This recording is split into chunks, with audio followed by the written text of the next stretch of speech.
Welcome back to Team Lab for part 2 with Matt Tabor. You may remember in part 1, maybe you listened to it. If you didn't, I highly recommend that you go back and listen to part 1. And if you did, you may remember that may give us something very simple and useful. 3 human roles when you bring AI into the workplace. Someone will have to be the boss of that agent. Someone will have to evaluate the performance of the agent.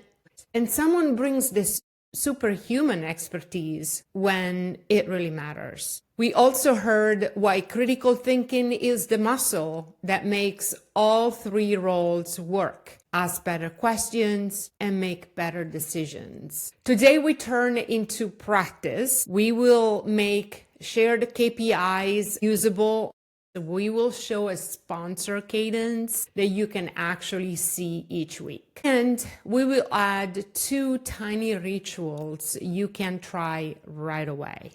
And by the end, you will have a simple 90-day plan you can copy and a clear place to start. As you listen in, pick your favorite role, whether a boss, an evaluator, or the expert. Which one are you taking first? And here's part 2 with Matt Tabor.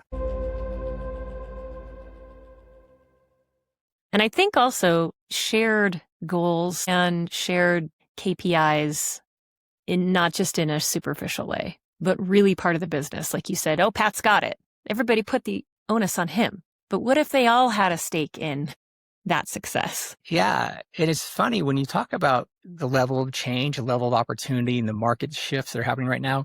I haven't seen a lot of business outcomes that only work through one function. I don't think a Pat can actually own an entire outcome. Pat needs help. So yeah, I agree with you. I've seen KPIs and measurement done once very well after 3 mistakes. The same company did it 3 different times, and there's a great, good, willing core group of people in the strategy office that were driving this KPI model for this company, and they owned it. And we're going to get it done. A lot of heavy, handshakes and CEO pressure behind it, and it didn't work. First time it didn't work. Second time it didn't work. They twisted the... Meaning they didn't reach the KPI? Is that what didn't work? No, the methodology of measurement and inspection didn't give them insight so they could actually lead their business. Outcomes occur, maybe not the right ones, but outcomes were occurring. Not the ones they wanted. I mean, that's when the CEO says, these are our 4 priorities, everyone go, you tend to get some outcomes. But the ability to actually inspect them, tweak them, and grow them, and that guidance tool wasn't there from a KPI perspective. The last time they got it right, a strategy team said, here's a process, we don't own it anymore. They literally took their team down to 1 person, and that 1 person, no, 2 people. The 1 person was the voice of it and made sure the conversation was occurring, and the second person was the person who collected all the input. And they had a very clear boundary. If you don't get your stuff in on time, it's just not going to be there.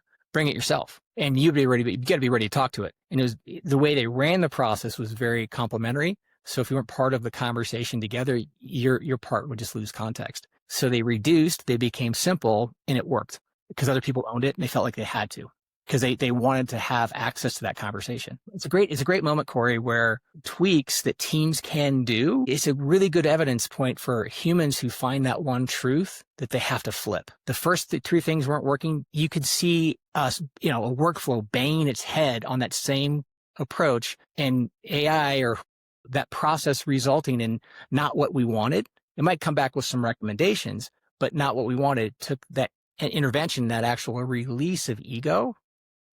It's not about me. It's about the business. I'm going to let this go. It's on you. Here's the guide rails. It was an ego release by 1 human that let that happen. Yeah.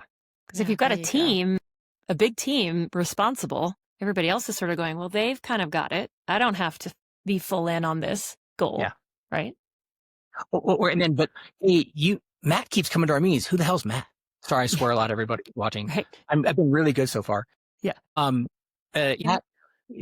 Matt needed to be here because he's part of the process team, and if he's not in this room, he can't understand it. That's the classic answer. You don't want extra ears on the wall. You need somebody to own it. Yeah. Great question, Corey. I think it's a really fascinating one. It's like the nth degree of human behavior shows up right there. It's a common need. We all know how engagement and feeling part of it is important. It is just when you care about what you're doing and where you're trying to go. I wanted to go back to what you were saying about trust and building trust, because now we have a human that has to step up to the plate and become even more human. And, we've had our share of experiences with some leaders that were appreciated for their brilliant minds and not much so for the empathy and heart. And so how do we build trust with such hybrid teams where you said it, we're going to have teammates that are agents, humanoids, who knows? We're all going to get the Neo robot for our team.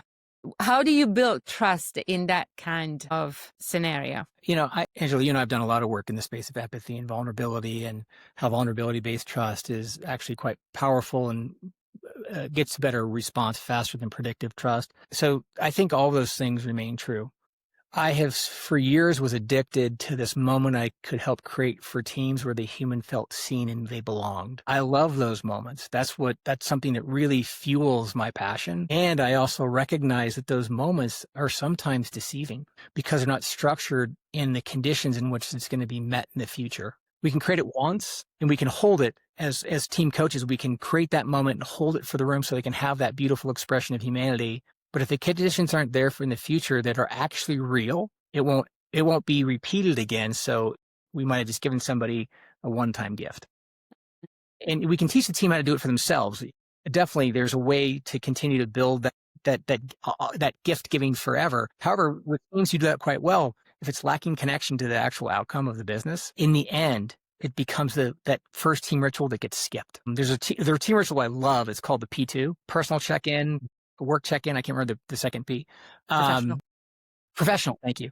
And I love that. And then when I've worked with teams for a long time who do it really well, eventually when their urgency levels raise, outcomes are faster required. They might be behind the ball. They might have something new they have to ingest as a team. That is, no one wants it to be shrunk, but it shrinks because the reason we're there is not to do that. The reason we're there is to do business and to support ourselves doing that, creating that kind of safety. So for me, it's like, how do you create moments that are safe and authentic and clear about what we're trying to do as a business? So one of the things I love is this, like, I'm going to create a condition. We'll have to do it together where you and I can give each other clear feedback, feel safe as we do it, make it honest, make it direct, with intention that we're both going to get better. And with knowledge as well that this might not be the right place for you or for me or for somebody else over the long term. Because it's honest, it's real. So I think there's this realism that needs to be there for people going through this process. The reason I say that is for us to anchor ourselves, or psychologically anchor ourselves with the level of turmoil and changes that are going to be going on and something that does not feel real. I think it's going to be fleeting. Mm-hmm. And you might disagree with me completely, but that's my starting point. So, yeah, no, I don't disagree with you. I'm just not there yet to picture this dynamic in 2030 that we started from. Well, honestly, dynamic? Yeah. I think what you're speaking about, Matt, setting up the conditions and training the teams on how to be with one another in times of crisis, how to set up those checks and balance systems, how to have that leader be empathetic. It's not a chicken and egg. That has to come first for any sort of transformation to this AI, these hierarchy, all of these organizational changes to happen with agents, this new future workforce. Like, the beginning has to be, that's the foundation, right? You have to get that right. There has to be. Corey, you reminded me, I had a chance one time with a bunch of people to work with Amy Edmondson, and we were talking about how humans experience psychological stress, and she had us do this exercise where we walked around a square. We had things change on us, and then over the time, the task that we started off with was it was almost just fundamentally done wrong, or there was some moment where, and I can't remember what it was, sorry, where you woke up and you realized I step by step started mistrusting this process, myself, the people across from me, because my natural desire to engage in fear-based thinking and competitive-based thinking in business was working against me. So, but think about that same exercise structured in a way that says, here's what's coming, and here's some truths that we have to be able to acknowledge and work together to achieve. And we recognize where we're at, we recognize where we're going to go. And I think the biggest problem with this whole question right now is we don't know where we're starting from, and we don't even know step one. That's why I'm trying to do this work. And both of you, please know, I don't know the answers. I'm just trying to build some structure and some framing around that helps us move forward, that I know is based off of good research, based off of my experience. And I've been told multiple times in my career that I'm pretty good at what I do. So I'm just going with it. But for maybe part of this answer for me is if we invest appropriately, both in teams that work across teams, which so basically your next door neighbor that you didn't always want to see, know what the work you're doing is going to see it every day. And then how we work cross-functionally, and focus on building context and relationships in that motion, we're going to create a very different culture. So maybe we step back and think about that culture for a second that we could be creating, and just, maybe that helps us kind of land it, where if we do this right, imagine a world where collectively and individual, we experience work that has clear focus and clear goals because they're made clear. That's the sole focus. Everything else is stripped away by AI. Humans can make those clear choices. It's context rich because we are exposed to the context again in very new, direct, transparent ways. We can be autonomous because our work has already been done. Therefore, our task has been done. Working together becomes very clear. The unique, discrete, additive pieces we give into business outcomes are very clear. And we work in a place that's filled with emotional intelligence, because you cannot be effective evaluating technological asks without having some emotional intelligence in the room. And Angela, yes, I agree. There's always those leaders who maybe might be AI agents themselves, just put into robotic bodies way too early. However, it takes all types, right? I learned how to do my job because I hung out with a lot of executive engineers for a long time, and I had to learn how to read them. And they had to learn, I hopefully have taught them a little bit about how to work together. But if you think about all of this and then you say, now, what are we going to learn together as humans going through this process?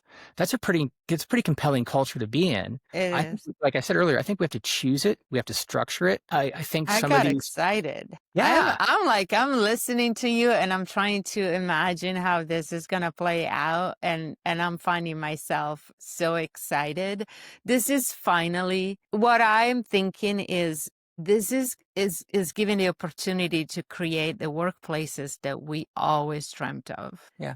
It's the true network, not just the technological network, which will be, augmented by AI, trusted, secure, all of it, governed, all of it, but the human network. Because now we're freed to do what really matters, which is building the relationships with each other and augmenting our capability of creating insights. If you don't have the time to think, if you don't have the time to create and knowing how to create, right? And thinking like scientists, then you don't create. And so we're too bogged down by the deadlines, the project due. So finally now, we have this opportunity. And I love what you just said. And it's a great reminder. The hardest questions require experimentation. A good friend of mine named Duncan Semester, Duncan, I hope you see this at some point in time in the future.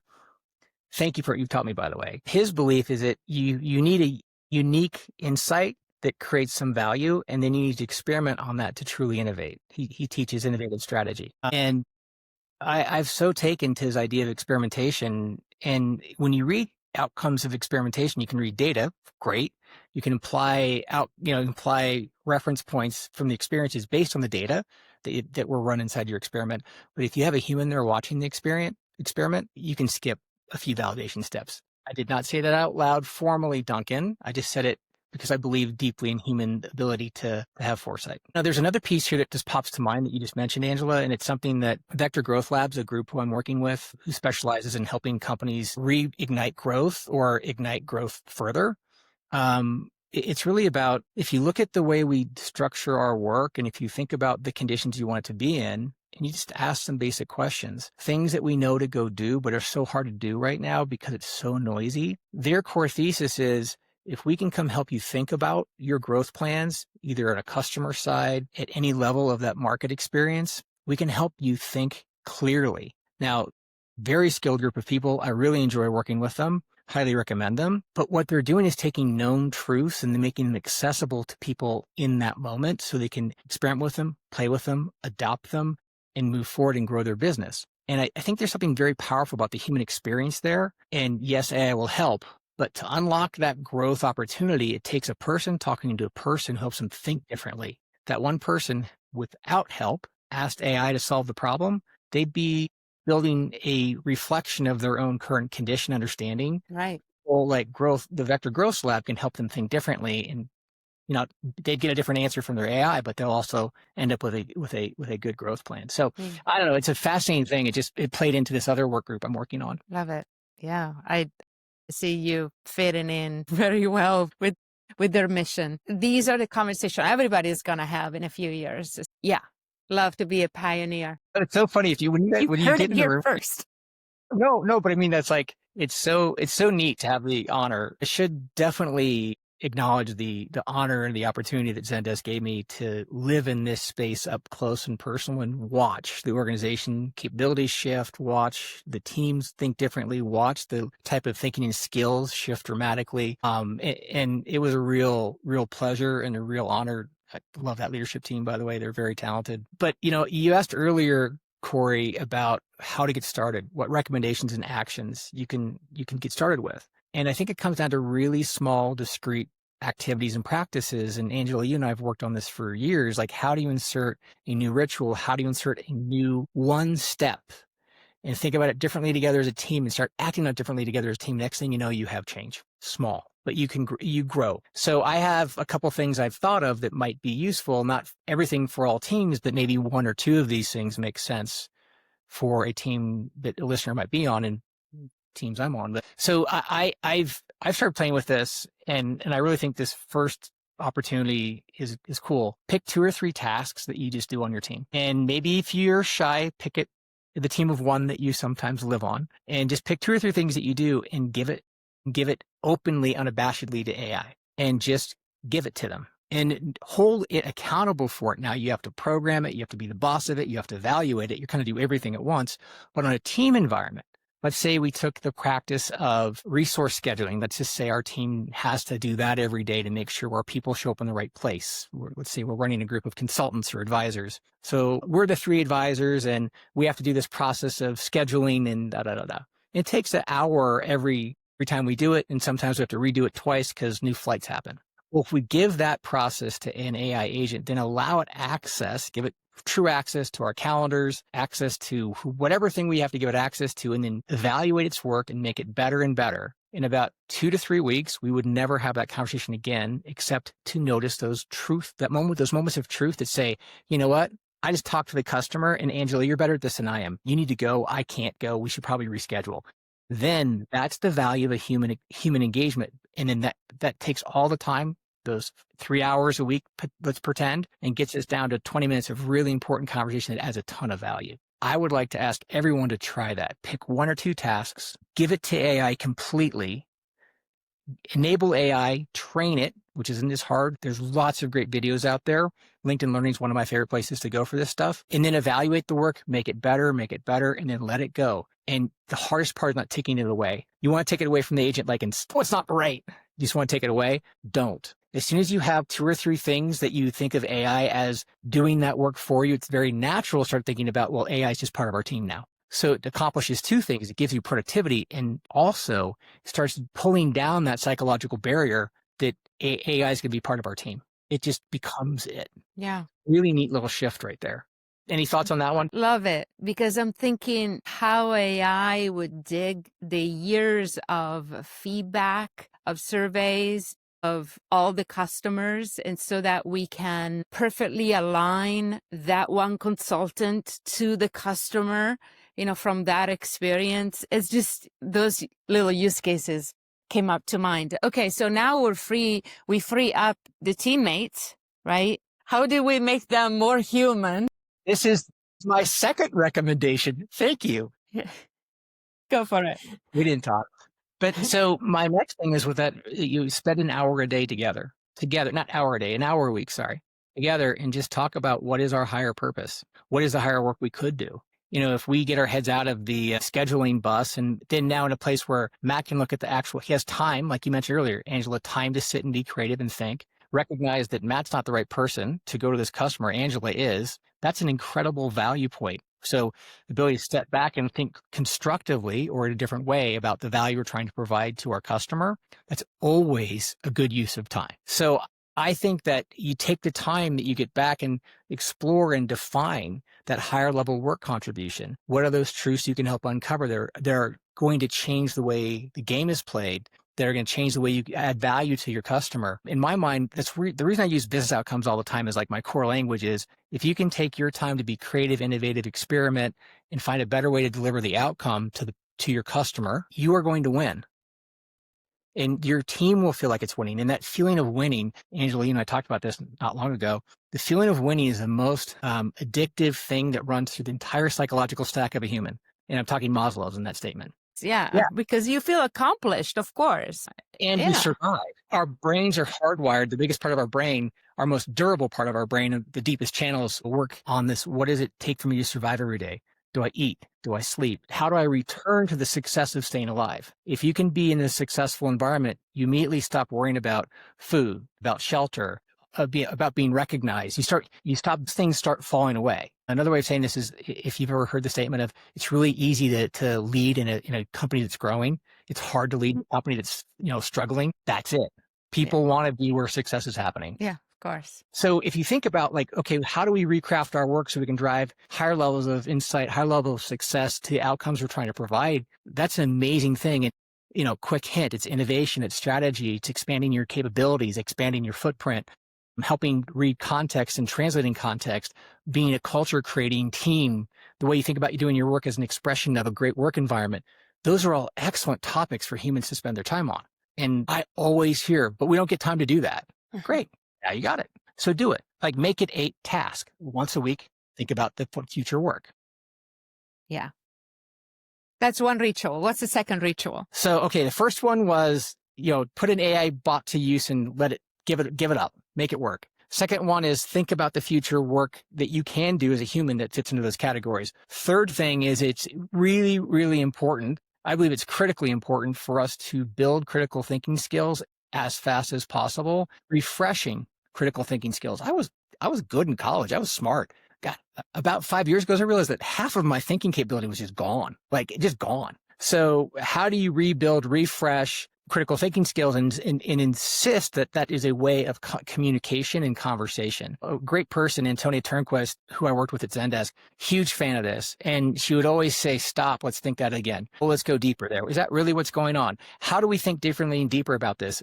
Brilliant mind, wonderful person to work with, but I think all of us should have an Antonia Turnquist on the team. We should have that be a complete, it's a learning cycle. It's a work cycle. It's a question that we always ask ourselves. And then over time, hopefully we're going to build enough human capacity with critical thinking to continue to be able to evaluate the work of AI. Unfortunately, I think one of the fastest ways people are going to be displaced off of teams, maybe not out of companies, but off of the team that they might be on, is because their critical thinking skills can't keep up. Their skills, experience, and their capability might be able to keep up, but if their critical thinking skills can't keep pace, the ability for the company to access their skills diminishes dramatically. How do you make people comfortable with not knowing? Because there's a lot of reasoning and getting used to uncertainty and not knowing and not having always the answer. How do you make them comfortable with that? That's a culture shift.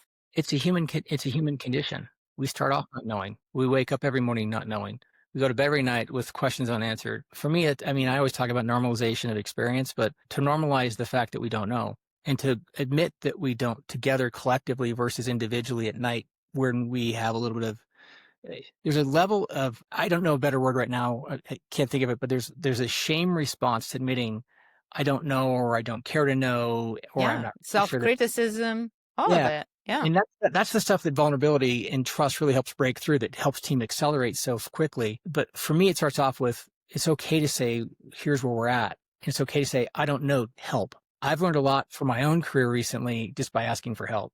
And that was one of the biggest coaching moments I've received in the last little bit is, Matt, you're good at extending help. You're good at addressing help. You're good at asking for certain types of help, but you're not good at asking for core root help. Angela, I turn the question back to you. You do this all the time. How do you think about it? Let's just reward people that don't know and work really hard and build networks and relationships to figure it out. Yeah. And There's they that question themselves. Yeah. I agree. And I think it's going to be interesting because those individuals might become the best evaluators in the future, but we have to teach them structure.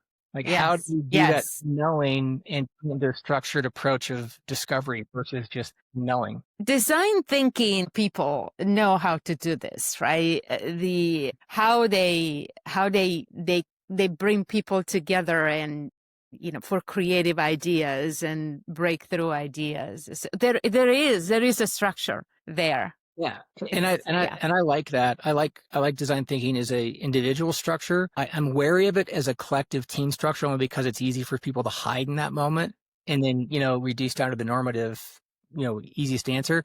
But I love it as a methodology to teach and then a methodology to be held and to uphold a higher standard of as you go through it. Again, it has to be safe. We have to feel comfortable starting it. So that classic, confidence before competency has to be there for an individual and a team. But yeah, no, I like it as a methodology for sure.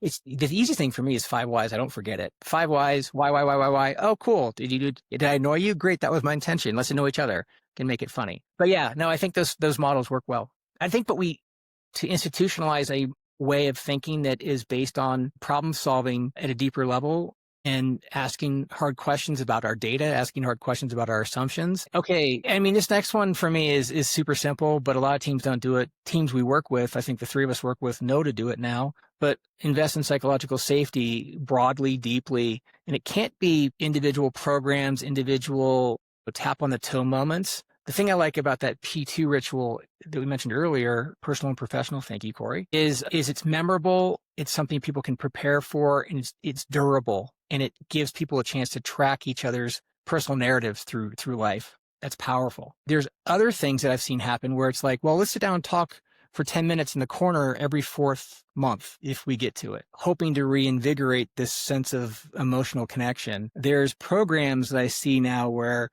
companies are saying, well, hey, go talk to these people. It's part of your benefit package. Go talk to the psychologist, and yeah, we're going to take care of it that way. So there's a opportunity here to create holistic, true human support. And I think companies, this might be the end result to all this diversity swinging we're going through right now, is how do we create true human supports to support programs for all of us. Of course, I mean, I'm very proud of the work that I've been part of that helped those without opportunity historically to be in a different position right now. I'm very proud of that.